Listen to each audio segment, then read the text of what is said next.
नमस्ते दोस्तों, स्वागत है आपका हमारे चैनल हिस्ट्रीग्राम पर, जहां हम इतिहास के उन पन्नों को खोलते हैं जो समय की धूल में दब गए हैं। आज हम बात करेंगे एक ऐसी दर्दनाक सच्चाई की जिसे सुनकर आपका दिल दहल जाएगा। ये कहानी है नीलाम-ए-दो-दीनार की, एक ऐसी घटना जिसने हिंदुस्तान की बेटियों को 2 दीनार की कीमत में बेच दिया। तो चलिए समय के उस काले दौर में चलते हैं जब हिंदुओं का इतिहास खून और आंसुओं से लिखा गया था। तैयार हैं? समय है 11वीं सदी ईसा के बाद। भारत अपनी पश्चिमोत्तर सीमा पर एक बड़े संकट से जूझ रहा था। राजा जयपाल की ताजा पराजय के बाद अफगानिस्तान के गजनी शहर का एक बाजार, यहां एक ऊंचे चबूतरे पर सैकड़ों कम उम्र की हिंदू स्त्रियां खड़ी थीं। उनके चेहरों पर आंसुओं की सूखी लकीरें, पैरों में सैकड़ों मील पैदल चलने के छाले और शरीर पर वस्त्र का एक टुकड़ा तक नहीं। सामने खड़ी थी हजारों वहशियों की भीड़ जो अपनी वासनामयी नजरों से इन बेटियों को नाप रही थी। एक क्रूर चेहरा, गंजा सिर, बेतरतीब दाढ़ी वाला व्यक्ति चबूतरे पर चाबुक लिए खड़ा था।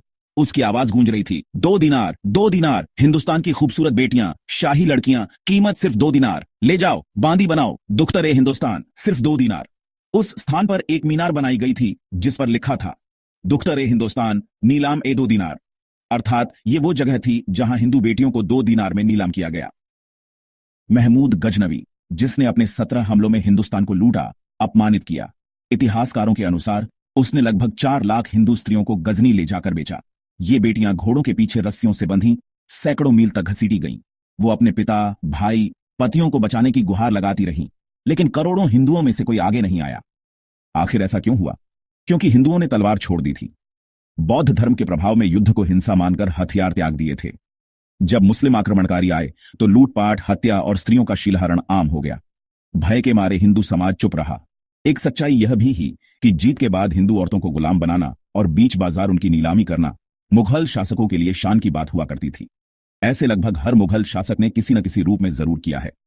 दोस्तों, ये इतिहास हमें सिखाता है कि अहिंसा और सहिष्णुता की भी एक सीमा होती है।